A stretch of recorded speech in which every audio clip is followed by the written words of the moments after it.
નમસ્કાર મિત્રો, હું છું દયાનંદ નમરેલિયા. ફરી આપણે જોડાયા છીએ. મિત્રો, એક સ્પોર્ટ્સમેન હોય તેનું જીવન, એની લાઈફ એક રોલ મોડલ જેવું હોય છે.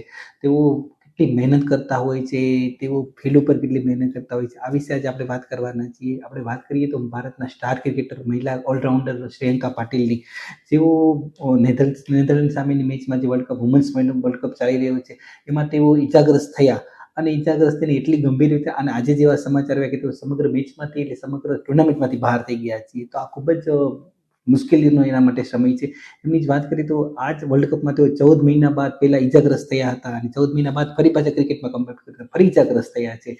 તો આ એના માટે ખૂબ મુશ્કેલીનો દિવસ છે. પણ સારી વાત એ છે કે તેઓએ આજ ફરી કહ્યું છે કે હું ફરી કમબેક કરીશ. એટલે જોવાનું એ રહ્યું કે જે તેઓ કઈ રીતે આમાંથી બહાર આવે છે, તેઓ કઈ રીતે આમાંથી પછી સ્ટ્રગલ કરીને ફરી મેદાનમાં આવે છે.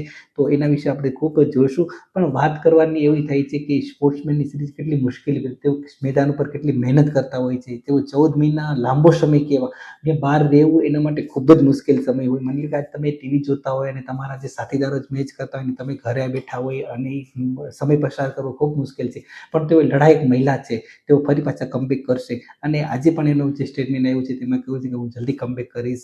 બસ આ સ્પોર્ટ્સમેનની કહાની તો આટલી છે. આના પરથી આપણે ચોક્કસ શીખવાનું જોઈએ, જિંદગીમાં ક્યારેય હાર ના માનવી જોઈએ. અનેક મુશ્કેલી આવતી જ હોય છે, અને આ મુશ્કેલીમાંથી જ આપણને ફરી પાછા આપણને સ્ટ્રોંગ બનાવે છે, અને એક સારા વ્યક્તિ તરીકે આપણને બાંધે છે. હું બસ ફરી જોતા રહું છું. Thank you very much.